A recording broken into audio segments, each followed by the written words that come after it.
everyone. Hello. Hello. So Hello. we're here to celebrate Mental Health Awareness Week, which I think is actually a really, really important topic of conversation and probably applicable to everyone. I remember years ago going to a ASCAP event with the legend Ralph Murphy, songwriter, and he basically asked everyone in the room how they all were. And we all went, hi, yeah, we're all great. And he went, do you know, every single one of you are dysfunctional, from dysfunctional homes. That's why you're songwriters. And I was like, oh, thanks very much. You speak for yourself. But now later, years on, I think there might be an element of truth in it. But today on our panel, we've got Si Hulbert, an incredible songwriter and producer. He's worked with Ed Sheeran, One Direction, Dido, Craig David, the list goes on. And he also writes TV shows, I know, because I do them with him. And then we've got Joel Baker, an incredible singer-songwriter that I sit on the songwriters committee for the Ivors. And I know that Joel's passion is mental health awareness, and also fighting for songwriters' rights. And then we got the lovely Andrea Mills here, who's very kindly agreed to join us. And she's, let me get this right, a cognitive hypnotherapist. Is that right? Yeah. Andrea, explain what that is a bit. No one really cares what it is, really. It's like it's a title that doesn't mean anything to anyone. It's what I trained in. Basically, I work as a therapist. I use a bit of hypnotherapy, but not in a traditional way. I use it in a kind of cognitive neuroscientific framework. So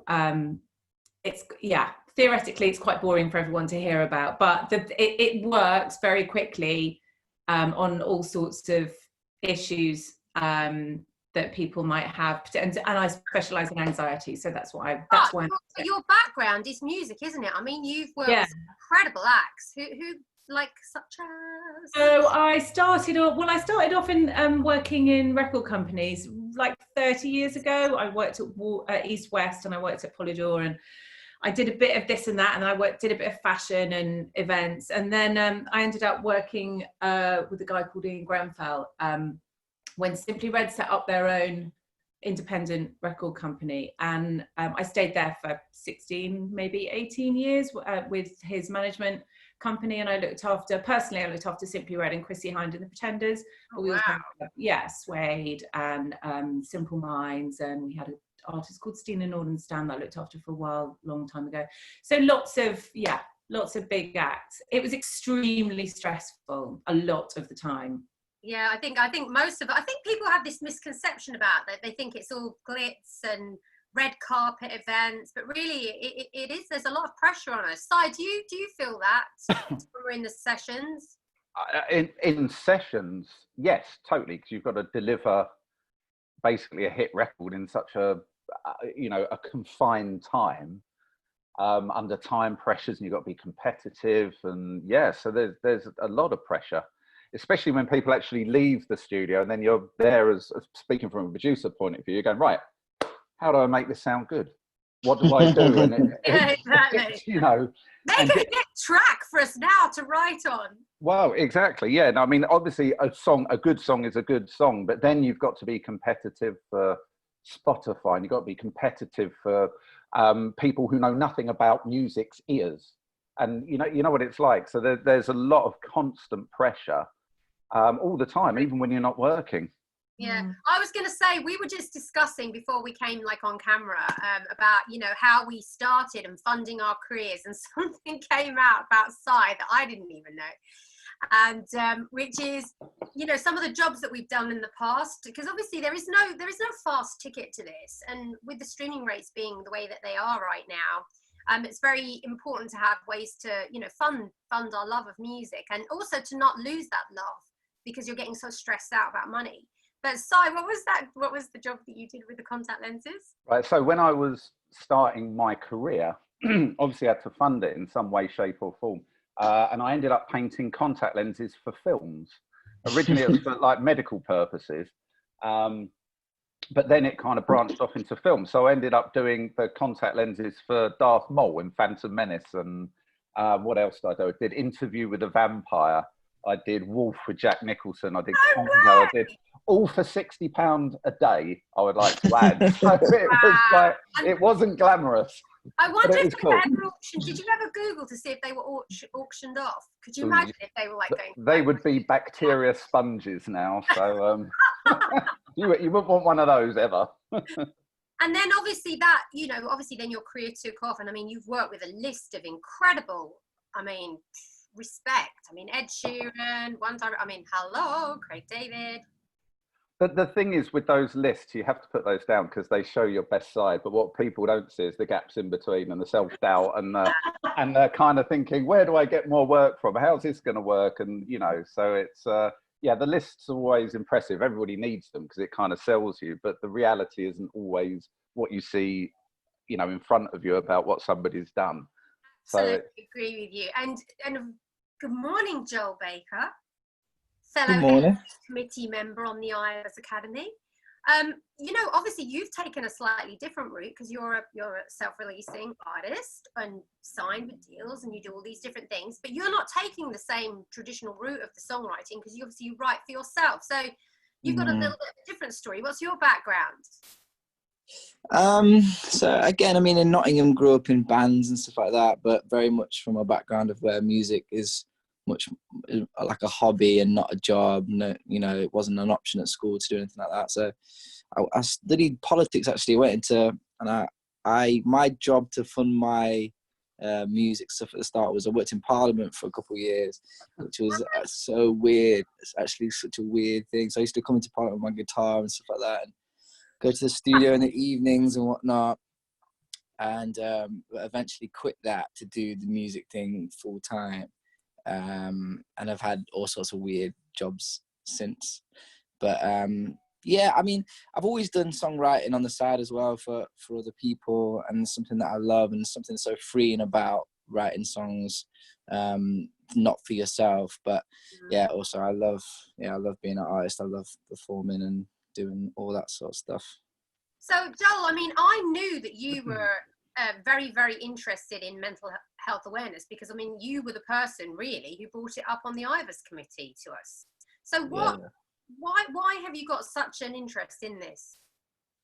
Well, I just found at the moment I'm living.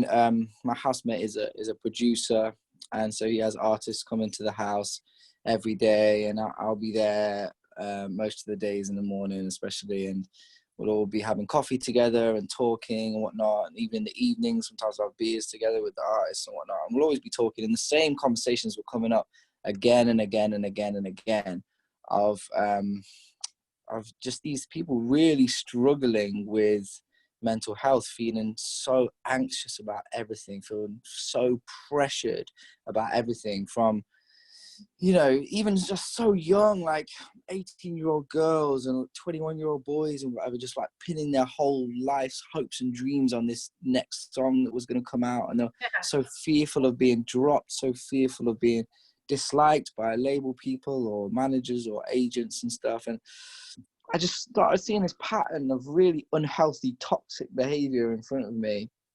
And I also recognized it in myself and in my own career, and thought that, something needs to be done here, almost as a beacon of like a standard bearer for the rest of society as well. I'm not saying that just artists and musicians get anxious and stressed, not at all, but I think it needs to be a norm in society of this sort of balance of mental well-being. I think there's something that we're trying to push through, which is care of duty, isn't it? With the labels and management, so that they're, because there's this it is a big pressure and a big change for artists once they sign a deal. First of all, you think, whether it's publishing or songwriting or as an artist, you suddenly think that, you believe before you sign these things that it will change your world and that's it. But it isn't what you think it's going to be, is it? It's just the next chapter in the story. And I think there's a lot of pressure that you've built up yourself, but also if you are blessed enough to have fame, I think it's a big stress to deal with that. And also the stress to fulfill this album that's going to make you a success. And there isn't really any teaching for any of that, is there? Or guidance or... None. There's none of that. I've never seen it. So have you ever seen any of that? No, and I think the thing is, especially when you're writing a song, it's a very personal thing, and regardless of if you still treat it as a job and you're professional about it, but you're still giving a portion of who you are across, and by doing that, you're opening yourself up for constant criticism. The criticism often by people will criticize a song, but they don't realize there's actually human beings behind that. And I think that's the big thing. It might be, you might listen to a song and go, oh, well, that's crap, and dismiss it like that. But the reality is somebody has actually put their heart and soul into that, and that's their expression, and it's very damaging. I mean, we all must have been there when you release a piece of music and you read the reviews, you ignore the 99 great reviews, and you hone in like a missile on the one that says this is rubbish, or what, and you internalize it. And when I say you, I mean one tends to. I mean, I know I do. No, I think we all do, actually. I think you're right. But it's that one that niggles away, because I believe you need the insecurities to enable you to write good songs. You need them to be able to put yourself in other people's shoes and experience what they're experiencing and try and communicate that. And yeah, I just think it's a real cognitive dissonance thing when you're putting it out there and you're getting criticism for it, but you need the criticism to make yourself better, and it's a tricky environment to navigate. Andrea, I mean, you're the pro on all of this. I mean, I think we've all felt that. I mean, it's really hard when someone gives a negative comment on a song to almost pick yourself up. I mean, I think the worst one is when someone is very negative about a song and then expects you to do a rewrite, because then you just feel completely smashed. Are there things that we can do to help us recover from these situations? Yeah, the first thing I want to say, because it's really relevant, is to recognize that your brain is kind of hardwired to notice negative things rather than positive things, because those are the things that we need to look out for. So on average, for every one negative, you'll need 5 or 6 positives to cancel that out. So if you read a load of reviews, you read 4 or 5 reviews and 2 of them are negative or 1 of them's negative, then that's the only one you're going to remember, because there's not enough positive to outweigh it. If you read 20 reviews and only 1 of them is negative, you're more likely to be able to forget about it, although you probably won't, because that's the nature of artists and what they do. And that then it's what you do with that. What do you do with that? The first thing to know is, and it was one of the artists I used to work with that would say this, that person who's written that review, what songs have they written? Yeah. What are they doing? Where's their success? So really, when you think about negativity and the criticism of the work that you've done, you have to be very consciously making a decision about who you're going to listen to and who you're not going to listen to. Hopefully you've got a manager whose opinion you trust completely, a label and an A&R, or whoever's around you, if you're self-releasing, the people that you work with, the people around you whose opinions you trust. And ideally you have that faith in yourself. That's why you're doing it. So you have to be prepared to go with that faith and be scared, because that's what you're never going to not be scared. You just got to, that's what courage is. You have to do it. But you have to choose who you listen to and ignore the people that you don't want to listen to, particularly with art, in any kind of art, because it's entirely subjective whether or not it's good or bad. And a thing that I love, you might think is absolutely awful. So a terrible review from someone who you don't particularly respect should mean nothing. But it's a learning process. You have to, like anything, you have to practice that letting go. And for a lot of people, the easiest thing to do is just don't read the reviews. Just listen to the people whose opinions you actually care about. Supposed to weigh it, aren't you? Bad press. Weigh the press, yeah. Bad press. Weigh the press, yeah. There are a lot. I think there are a lot of kind of, I don't know if it's all work or whether it's isolated to the music business, but there seems to be loads of situations that we can have with stress going on. Like, I don't know, like say like Si and I, we work with an artist, I won't say who, but a very, very new and an experienced person, but she suddenly got so stressed out about recording vocals that it then ended up making us stressed out, because we were trying to very gently guide and coach this person, but are there things that people can do? So say like they're in a situation where if they're in the studio and they feel very, very stressed before or nervous to say. Oh, yeah. That's I mean, it's the easiest thing in the world, actually. And everyone thinks they know how to do it, but most of us are doing it wrong. And that's just your breathing. So you can, if you keep in mind that your brain and body, we have this idea that they work as completely separate things, that your mind is over there doing one thing and your body's over there doing another thing. And actually they're constantly talking to each other. So your breathing essentially tells your brain what your state of mind is. So if you can control your breathing, if you can slow your breathing down, take it out of your shoulders, bring it into your stomach, make it gentle, that sends a signal to your brain that says, we're really relaxed and there's nothing to worry about. And your brain goes, oh, thank God, and gets on with being relaxed and releases all the relaxing chemicals that slow down your breathing. And you get into this cycle of being more and more relaxed. So you can do that deliberately. If you notice that your breathing is kind of up in your chest and shallow and coming quickly, that's essentially telling your brain, we are panicking about something, I'm not sure what yet, but get ready because we're going to leg it or we're going to have a ruck or whatever it is. And your brain goes, okay, let's release those chemicals that are going to give us all the energy that we need to do that, which makes it worse. That's the kind of, that ends up in a panic attack quite a lot of the time, that cycle of anxiety. So a really basic thing you can do is just control your breathing. And if that means going to the toilet and sitting in the bathroom on your own for 2 minutes and just thinking about your breathing, just counting it in and out, that's the thing to do. The key with this is to just breathe out for longer than you breathe in. So you might breathe in for the count of 4 and breathe out for the count of 6. That is fantastic. And I wish I had known that last week, because I think people, again, don't realize that. I think experience and age doesn't matter. We still get all these things happening. Like, I'll be honest, because I'm an honest person. Last week we did a show and one of our guests was on after we started, and I got into such a panic that I actually couldn't recover for the whole show. It really kind of freaked me out. I was so present and conscious, watching myself panicking and stressing out and saying phrases wrong and bumbling over words because I just got this stress, and then I couldn't drop it for this hour. Okay, well, there's another really simple, actually the secret to all of this is that it's all really simple and obvious when you think about it. So the really simple thing to do in that situation is to recognize that the situation is happening and to talk about it.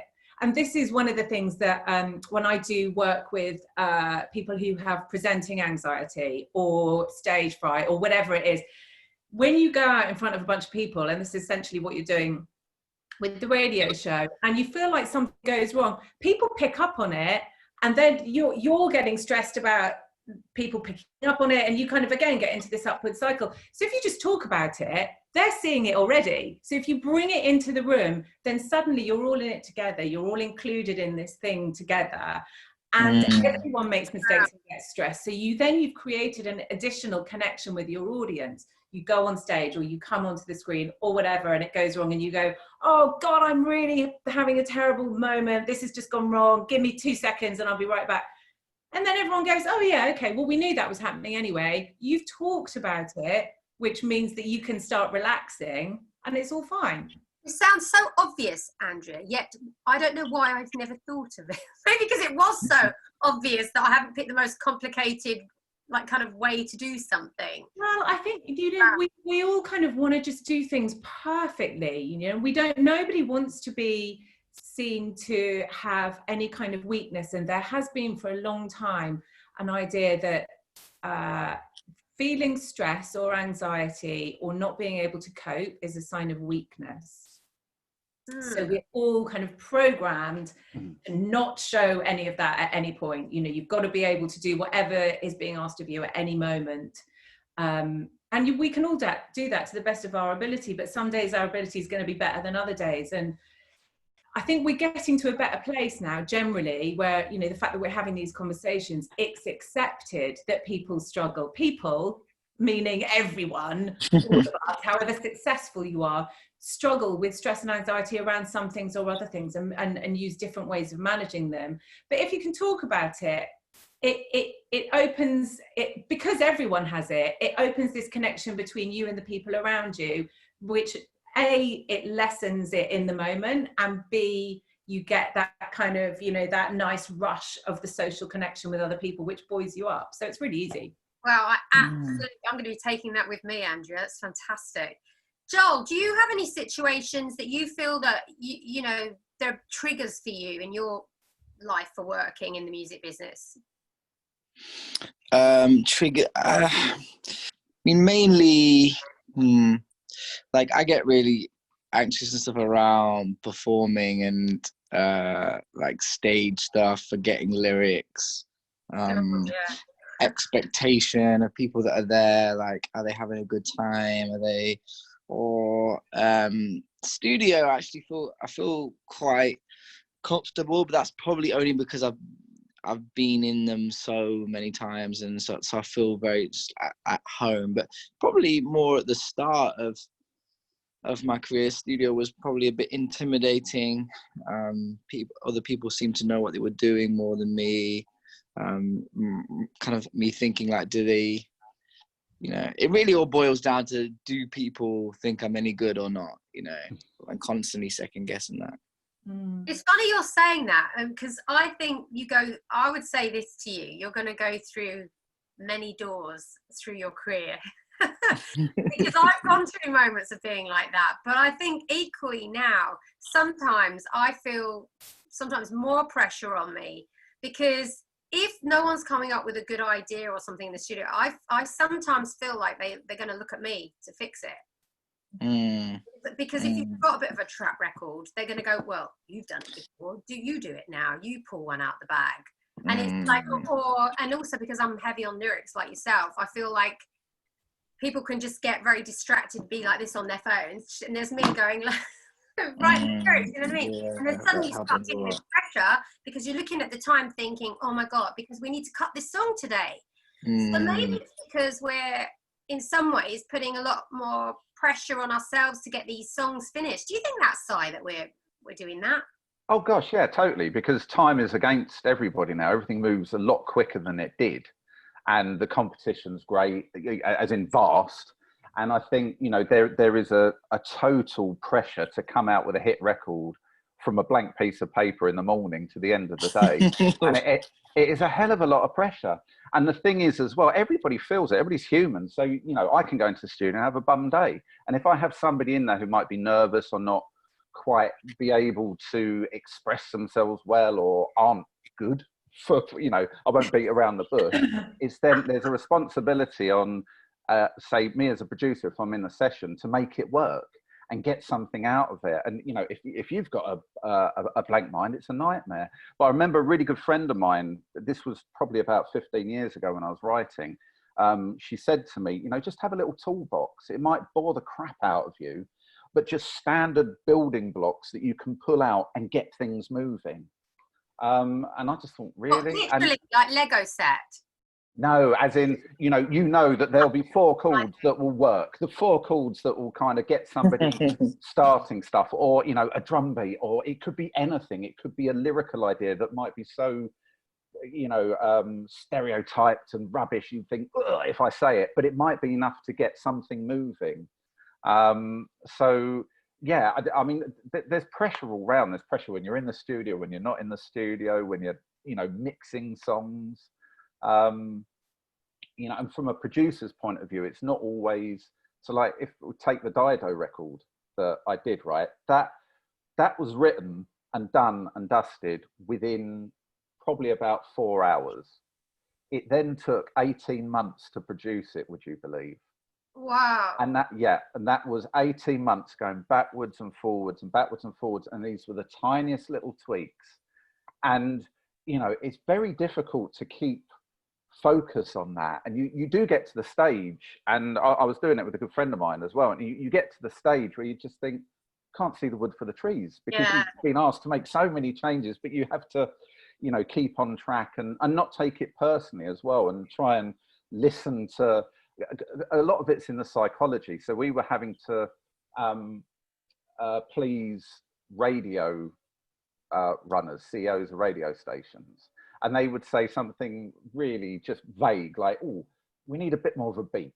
You can't do anything with that, but you have to kind of, as a producer, I have to listen to the psychology of what they're saying. And 9 times out of 10, these people would just want to hear their little change in what you're doing. It doesn't matter if it's big or small, and you do it, and then they're pleased, they're satisfied. So you are having to please a lot of different people, even after you've come out the songwriting stage. But all the time you have little toolkits. Like a producer, you've got the DFN button, which is the does fucking nothing button, basically. So people say, can you make this a little bit more, you know, can you do that? And you go, yeah, okay. And you might just push up a fader on the desk or on the software that isn't actually connected to anything, doesn't do anything. But the psychological result is that somebody's asked for a change, they've seen you facilitate that change, and they're happy.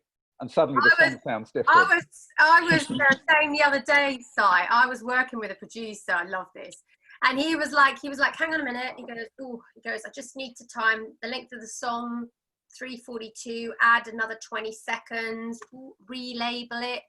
I said to him, what are you doing? He goes, I'm sending back a song, a mix of a song that isn't changed, but I'm retitling it with the producer's, with the A&R's name and drum fix. Yes. And I was like, what? He was like, yeah, no, I'm just going to send him the same mix because it's perfect. I know it is. He goes, what? And sent it, and suddenly this email comes back, and this A&R went, I love it, man. It's so much better. Oh, thanks for doing that. La, la, la, la, la. And meanwhile, the guy's like doing hands of his computer screen. But I think that's the thing is, in this business is, there's a couple of things that you said that I want to touch on, Si, but I think it's steering our way through this and not allowing ourselves to get stressed, but also being armed to prevent these situations as songwriters. So, like, I never, ever go into a session without no, I've got lists and lists, as you know, Si, of lyrics, like lists of titles. And, you know, I've got them also graded, like in System. I've got my little A list for special artists that I know are my really good ones, and I've got my B's and my C's. And, because let's be honest, we all know those producers out there have those secret A tracks. I have sat in many a room when they played me beats and I'm like, yo, now can we get the A ones out, please? I know that little secret folder that you've got. I want some of that. And it's true, they do. And then suddenly they'll be like, all right. You know, do you think that's important, Andrea, to have some, like, to be, like Si said, and I think, like, you know, with the lyrics and having production ideas, to go prepared, to not just let it be. Yeah, I think that's really important. But what is equally important is not being focused on achieving a particular thing. So it's really, because you need to allow for, yeah. So basically what you want to do is know where you want to get to. You want to have an idea of what it is that you want to achieve. And you can start with a really specific idea. But you need to allow yourself the space to take, you know, any number of, what's that saying? There's more than one way of getting from New York to LA. You know, there might be any number of ways that you're going to take it. And you might end up actually not going where you thought you were going to go, but you might end up in a better place. So as long as you allow for the possibility that you're not necessarily going to do exactly what you thought you were going to do, you'll get somewhere. And the other really important thing, to remember, and this is, it was brilliant what Si was saying about having a toolkit, is that if you start with something's always better than nothing. So it doesn't really matter what it is, it's just got to get things going, get the process moving. And if you imagine yourself kind of, you know, standing at one side of the room, however small the steps that you take each day, you're eventually going to get to the other side of the room. So it's not necessarily about making huge strides or knowing exactly where you're going or knowing exactly what it is that you're going to do, but you're doing something. And from that something, you'll be once you've taken that tiny step, you'll be somewhere different, and then it might look different. You take another tiny step and it might look different. So it can be incremental, and you've just got to allow the creative and having trust in yourself. That's really, really, really, really important, because when you're doing it for everyone else to make them happy, you've got no control. You can't control what other people think. You can only control what's going on for you. So if you just have that trust in yourself, in your own creative process, and keep coming back to that, when people are telling you it's the wrong thing to do, you know, maybe you're not quite there yet, but keep coming back to who you are, what you've got to give, because that's all you can rely on. I think that's actually a really good point you're making there, Andrea, because I think sometimes when we're in sessions, sometimes, not always, but sometimes it's the person who tends to scream the loudest that gets their ideas across, but it isn't. And I know myself, I've sat in the room with people and I've wanted to go immediately, no, that's wrong. But if you just give yourself a few moments just to live with the idea, sometimes you can actually be like, actually, that's a really great idea. Because I do believe this when we're writing songs, that it shouldn't be about egos. It should be about who's got the best idea. If someone's got the best idea, you should run with that. You know what I mean? Joel, do you take things into the studio with you, or do you just go in, well, hey, let's see what we come up with? It depends who I'm working with. I think people that I've worked with a lot and I'll trust, I can build up a relationship where I can just come in completely empty-handed, and sometimes there's something beautiful about that, because it can hit like a part of your subconscious where it starts drawing out like really raw, unfiltered emotions, and sometimes you can get the best stuff out of that. But then equally, every day I've got a little journal and I'll just write down a load of nonsense, and then sometimes there'll be a little turn of phrase or something that I think is really cool, and then I'll store all of them in a folder and bring them out for like the sessions that, the sessions where you have to get a good song, or you're with a big producer or whatever. Yeah. And we're losing Joel. Joel, you've turned into an alien. Joel, you've turned into an alien. You're back. Hey. I'm back. Sorry, it's I'm in the countryside right now. The Wi-Fi's not very good. So when did you lose me? You were just explaining about, just having those thoughts from your journal that you store, and then you've got them, but there's something freer about doing it naturally. Yeah. I think, and I'm trying to be braver in being okay with empty-handed. I think you need both. You almost like you need to have expressed your thoughts written down, so you're aware of how you're feeling that day or that week or whatever. Actually having the bravery of going in and letting yourself connect with those chords or that instrumental in a way, and just letting it take you is amazing. I mean, some of the best songwriters I've seen, they'll just go on a mic and they'll just go. People like Bibi Borelli, or like Sia is really good at that, isn't she? Where she'll just react to a bit of music, but it's almost like, I guess that's almost like hypnotherapy in a way of allowing yourself to, I don't know. You know what I find very interesting? Completely block out everything. Joel, we're losing a bit till your internet fixes a bit. I was going to say, I look at it, I always had this imagery for years. I feel like when you're sitting in a room, Mike TV off of Willy Wonka, I seriously feel it's like that. All the little cubes of creativity are floating up in the room, and it's which ones you just pull down, you know what I mean? Because they're there. But another thing I find really interesting when I'm writing is if I feel like I'm stuck for a minute, what I'll do is I'll really distract myself heavily. People just think I'm on my phone, but I am, obviously. But what happens is I find that the subconscious does a lot when you do the front, whatever thing. Suddenly, and maybe Andrea, you can explain this, because I know that I could be doing something, having a conversation, then I'll go la la la la la, and then out of nowhere, this lyric or something just flies out of my mouth like I've been possessed by someone. You know what I mean? It's like I don't even know that I've done it. What is that when that happens? Yeah. Well, your creativity that lives at you. If you kind of think of, we can use conscious and unconscious just as an easy way of describing it, although it's obviously not that binary. But your conscious brain is really good at planning, logic, rational thinking. And those aren't the things that you draw on really for creativity. And your creativity lives in the unconscious part of your brain.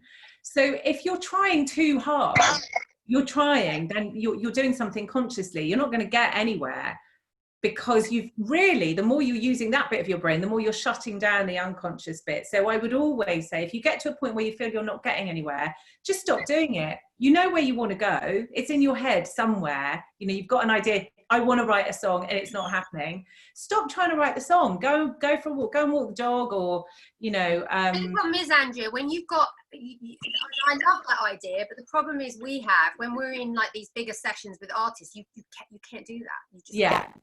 You know, you've got, you know, a big artist coming in, whoever, you know, and it's like, it's got to be done. I remember that, just going on what you're both saying. The first time I was working in LA, I was having a lot of therapy at the time, because I was going through a lot of personal stuff, musical stuff.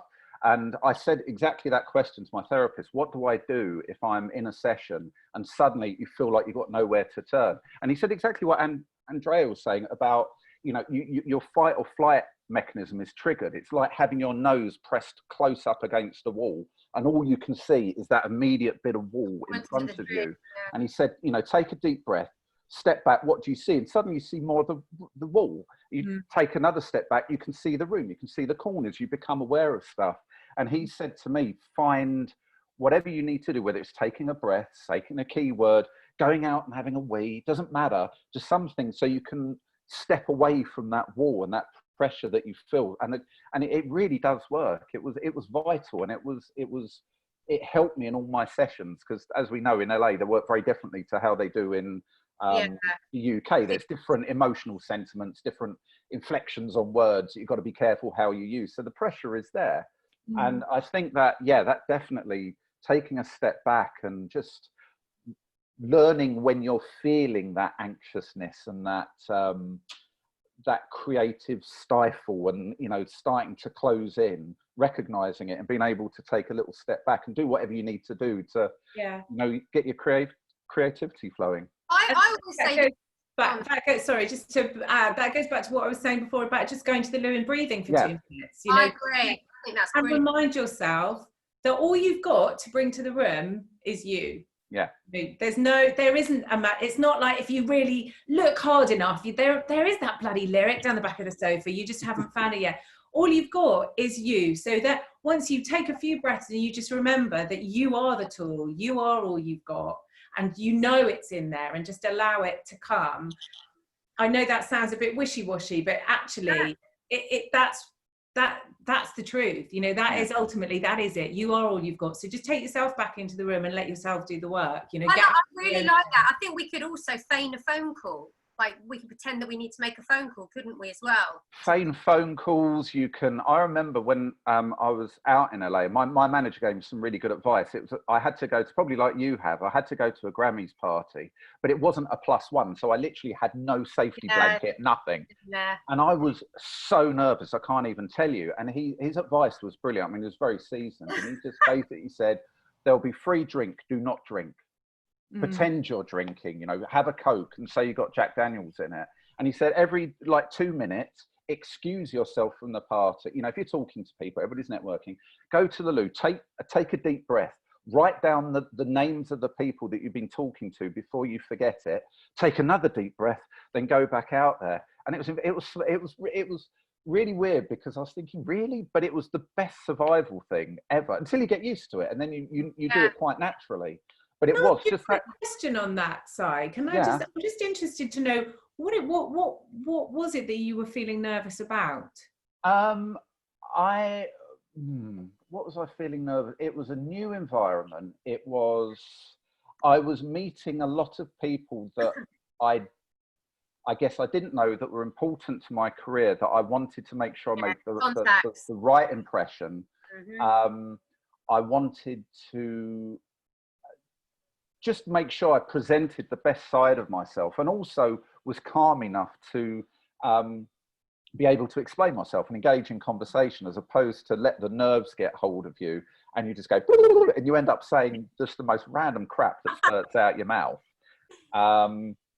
And it was good. It was beneficial. I mean, it taught me, like years ago, how to actually work a room and network properly, as opposed to, you know, fling yourself full of drink and stumble around and randomly spit in people's faces, then collapse somewhere.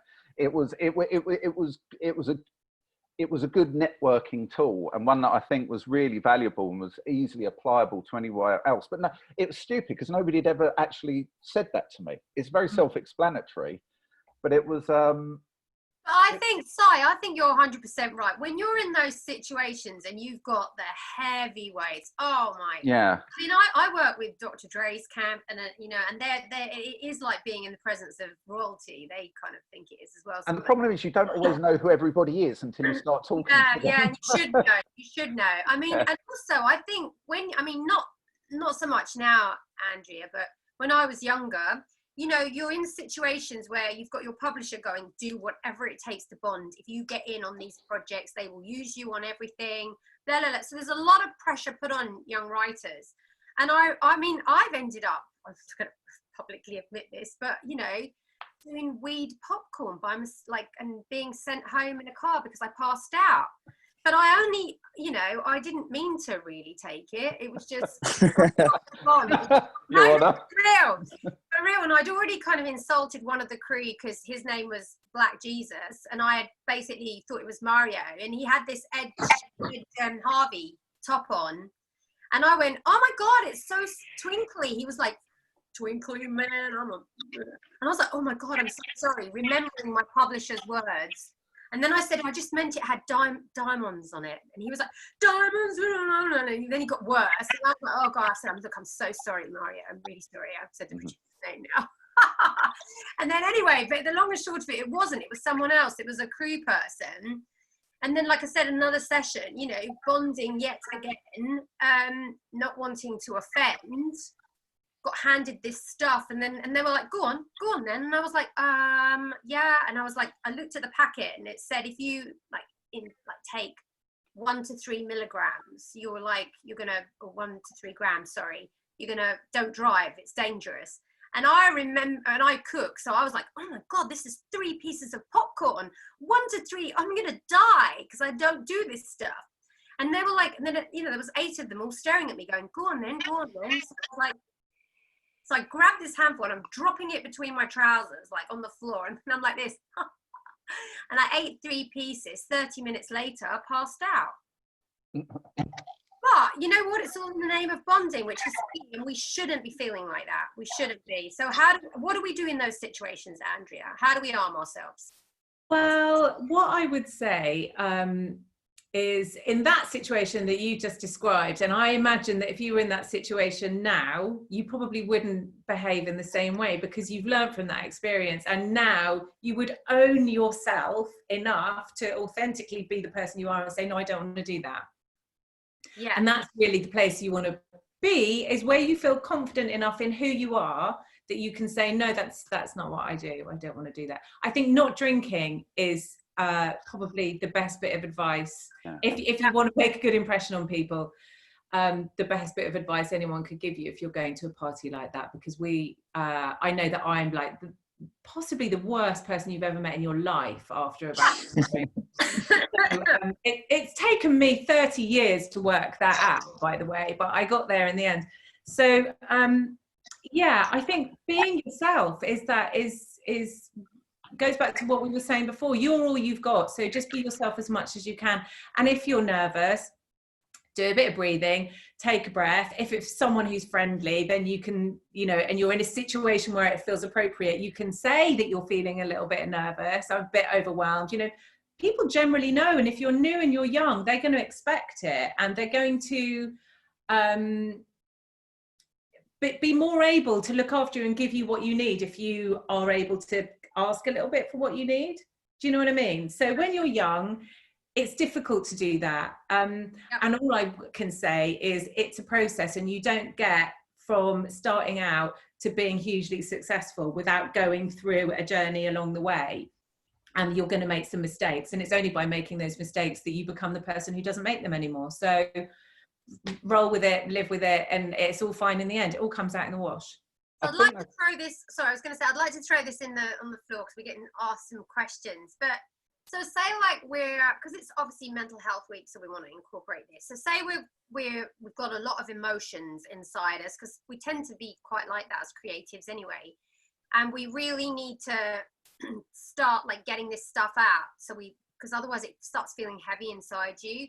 So how do you guys, anyone on the floor, like inspiration, getting inspired, what triggers, what does it? And how do you overcome stress related with if you don't get the ideas, if you're not feeling inspired? Anyone? If I'm not feeling inspired, I don't push it. Because you can't. I personally, speaking for, I can't push inspiration. But what I will do is maybe watch a film that I know I will like. I will read a book. I will even jump on the Xbox. Anything that kind of takes me away from that environment. I mean, I get inspired probably the most if I'm watching films, to be honest with you, probably more than listening directly to music. So I find it very difficult to listen to music without a critical ear. Yeah, me too. I'm the same. I personally find it difficult. So, and I'll always be comparing myself or thinking, oh, I could have done that. Oh, I love the way they did that. I can hear those voices behind my head, and I love that lyric. But so for me personally, my escapism would be watching films, because they stir a different kind of creative process in me. It's very much a feeling I get from films. And if I want total exclusion for creativity, I'll jump on the Xbox. So you're quite visual then. See, I'm words. I like reading words. Like there's a lovely little thing that happened once. I read something incorrectly, and it was in a magazine, and it was I saw hearts fall out, and then immediately, like I don't know why I think like this, but I was like, ooh, why would your heart fall out? Ooh, what would make that happen? What else would happen to your body if your heart fell out? You'd stop breathing, you'd die. Love would do that, of course. So, but it was actually Fall Out Boy, Heart something. No, Fall Out Boy, yeah. And then it was Black Heart, Fall Out Boy. But my eyes saw it differently. But that's what I like words. That's mine, not visuals so much. What about you, Joel? Are you words or visuals or both? I like conversations with friends is like the most inspiring thing for me. That gives me the most, gives me some energy, gives me some content, draws me out of myself. So before I've had a conversation with a friend, I'm not even sure how I'm feeling or whatever. So I mean, in my day-to-days, I'll usually try and see a friend in the morning for breakfast or something before a session, or like at the moment, I'll try and message some people, have a little FaceTime with somebody. If I'm getting stuck, I'll just go for a walk and call a friend. And that usually just lifts, because I get inside my head very easily, and I'll start telling myself I'm rubbish, start telling myself this is all a big waste of time. Just so easy, I'll start a song that's rubbish, and then that's it. I'm like, I'm giving it all in. But a conversation with a friend just settles me down, lifts my spirits, makes me feel good, and I feel like I can just come back like rejuvenated. We got some questions coming in, guys, and I'd love to throw this one on the floor, and I would love to make a comment with this as well, because Talk Like Tigers, Tight Like a Tiger, Charlotte has asked, what's the best way of getting a publishing deal? But I would love to know why. I would love to know, if you can write this, why you want a publishing deal. What makes you think you want one, and what you think it's going to give you. I'd be curious. Is that not the truth, Si? Yeah, I would have said yes now for me. Yeah, like why? Like, we'd love to know that, if you could tell us why. And then, okay, so let's throw this on the table.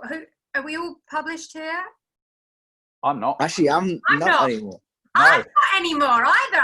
What's the big rush? Like, I recouped on my last deal, so no, I'm yeah. I've got my 5 catalogues have all come back to me, and I'm waiting.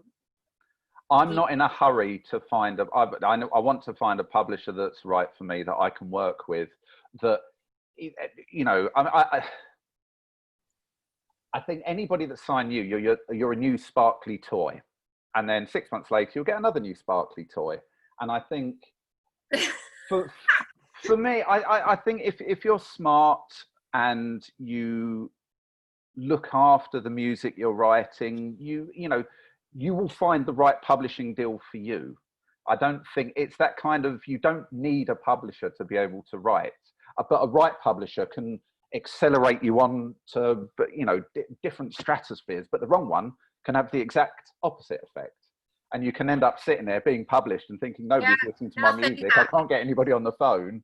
It's all about having the right person. It's like marriage, isn't it? You know what you just said about the sparkly new toy? I remember literally I had just signed my first publishing deal, which now looking back was like, I didn't really appreciate it. I did appreciate it, but I didn't realize. I mean, back then when you could get like literally £1 million deals for 4 years and stuff, I mean, they were like, you know, it was heaven. And I had an amazing team. Again, I just was so young, and because you obviously don't have any experience, but just literally after I had signed, I remember Prince Sampson, who did Life, oh Life, that song, said to me, "This is publishing, Victoria. This is you this week. This is then someone news over here. This is you." He did this in the studio to me, like just the first week, and I was so excited, and I was just like, you're so negative and cynical. That's never going to happen to me. But it's true. It's true. Yeah. Charlotte has given us an answer. She said that she thinks it will give her some more confidence in her writing. You don't need that. You're amazing anyway, Charlotte. Almost like a confirmation that you're good. No, you do that yourself, because that's really good to do that. And it will give you more opportunities and connection. That's interesting, isn't it? What's to stop you doing that yourself? Like, you could go to, let's throw some ideas on the table here, and maybe some other people have some here. I would suggest to any writers wanting to get some co-writes, this is what I did myself. I went to Tony Moore's Bedford. I think it was the Kashmir Club back then. You can go and meet other writers, just go and talk to them and say, hey, let's do a session together. Or hit writers up on social media. I always say this though, ask before you send any songs, because people don't just want you bombarding them. And if you do talk to them and they say send something, send your best thing, just one thing. That's what I would. Yeah, don't inundate. Yeah, do not inundate, because we will just go, ooh, this is too much, because we've all got our own lives, we're all busy. And the other thing is, obviously they're not on at the moment. Talyard do amazing events, songwriting, networking events, which John Saunderson hopes. And then I do know everybody that we are talking within the Ivors about putting some sort of networking event together, or even an online situation for our writers. Anyone got anything to add to that, guys? Jill? I mean, publishing. Yeah, I mean, I've just got out of the worst publishing deal in the history of mankind. No, tell it like it is, Joel. Don't mince your words. No, it was the worst mistake ever. But at the time, I mean, I signed it super young, but I was just like, I just couldn't believe anybody was giving me 20p for any music that I'd written. So I was like, well, yeah, why wouldn't I take it? I got a lawyer to look at it, but I'm not sure he looked at it very well, because it probably wasn't even worth his time to look at it. And it was so bad, trapped me in for so long. I mean, and honestly, like my managers had to almost kind of basically say that I've quit music and become a plumber to try and get out of this deal, and successfully, thankfully. But the only good thing that came out of that deal, I would say, only good thing about publishing deals is, like, a lot of good producers, good writers will have this thing of like, where if you're on a label, or if the session comes through a publisher, it can be more likely to happen. Is it the same in this era? I'm not sure. Like, you can definitely hustle your way into sessions, and then as soon as you've got a reputation, as soon as a producer come back to you and be like, oh yeah, I had a session with them last week, you could probably make it happen for yourself within 6 months. But it's a fast track to that. Is it worth it though? I'm not sure. That's actually quite true. What you said, Joel, I'd pick up on that, because these days, yes, you would always use it. If somebody was signed or somebody was published, it would add. I think if you're doing sessions, you have to make a choice. You've got 5 days that you might write sessions a week, and you have to make a critical choice of who do I write these sessions with. And if somebody's published or managed or signed or all three, you know that there's more of a chance of what you do in that session making money for want of a better word, getting out there. There's more of a machine behind it. Sure, a bad deal is better than it no can deal be, but a bad deal. At the same time, personal recommendations, I think, do, for me, are more important probably now from people that I trust. I mean, as a young girl that I work with who's amazing called Callie Rhodes, and the reason I worked with her, I looked at her stats, but it's because it came from Jake's camp, Jake Gosling's camp, and Adam said, do you want to work with this girl? We're working with her. And I didn't even need to listen to the music, to be honest with you. So I just thought, if they're looking at it, I'll look at it. Do you know what I mean? Then I listened to the music and it was good, and she had good streams. She'd done it all herself. And but that was the personal recommendation. She wasn't managed, signed. She was just being helped out. But it's, there's so many people out there doing that now. It's very difficult to make how do you choose in such a limited amount of time who you work with? It's always a good side just to try. You can do one session with somebody and just see if it clicks, because that's what it can be about. It's just having that click between people. We got time for one last question, which I laugh, from Axel New. When creating your work, how do you know when it's right or when it's good enough to put out there, especially if you're starting out? $1 million question, that one, isn't it?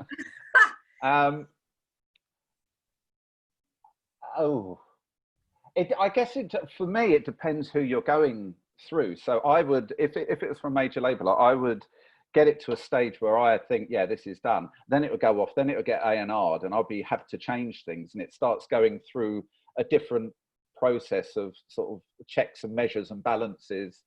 So like I said, with the Dido thing, it was done. Ironically, we ended up back with the demo that we recorded 18 months ago with no changes. Yeah, but it kind of had to go through that kind of process. I think you also, Si, get a gut feeling. I mean, I was doing a session for Symphonique for Nickelodeon TV, and she was coming in at I think 6 o'clock, and I had a flight literally at 9 o'clock, and I hadn't packed or anything, so I'd been so busy. And I think, what was it, 4 o'clock? She was coming in at 5 or 6, an hour before anyway. I was to leave because I had to go to the airport. I suddenly went, oh my God, I had this gut-wrenching feeling that the song was wrong. And I went, we need to pull it. I was like, look, I don't want to sound like I'm a bitch right now, but just put the first track back on that we had that we didn't write to. I'm going in the booth, put the mic on. And I just sang this idea. And then my co-writer went in, he had an idea instantly, he went in and cut it. We quickly literally wrote this first verse, got this second bit. We didn't have the second verse. I wrote that at the airport with him. She cut it and it made it. It just shows you sometimes your gut feeling can, you need to learn to trust that as well. I think if you're self-releasing, gut feeling is vital. It's the only thing you ought to go on. Is this ready? Yes, great. I think with I did a record years ago with Darkus, who was A&Ring it, and I thought this record was perfect, and I'd kind of done all these funky things with the bass, and sent it off, and he was like, no, you need to keep the bass going all the way through. And I was like, oh, you had a little grumble, and I kind of did it, and I thought, actually, do you know what? He's got a point. And it worked, and it turned into a record that did really, really well. So I think the thing is, it's kind of standing your own ground, for me anyway, as a producer, but also being open-minded to other people's opinions that have got the experience, that it could be the tiniest little tweak that could be the difference between it being okay and yeah, this is great. It could be an edit, it could be a instrument coming, all sorts of variables with that. So guys, I'm so tragic. Our hour is up. Can you believe it? It's gone like that today. But if we were gonna, first of all, before we do our closing out lines, I'd just like to let everybody know next week we have another amazing show. We have some big hit makers on our hands. We've got Kai Fitzgerald and Megan Cotton, who does a little mix and stuff like that. So please join us next week. But guys, if you had one phrase to share, or one statement, or one line of wisdom, what would it be, Joel? What do you need to think? Oh lordy, this isn't really my wisdom, this is more Andrea's wisdom, but I like what she said about letting go of the outcome of what you create, and I think that's I've taken that to heart, and that's something that I'm going to be thinking about a lot, of just like taking the expectations down of the outcome and just creating from the fun of it. Love. Andrew's going to be really upset that you've stolen that, because she's probably feel like a hand going like this.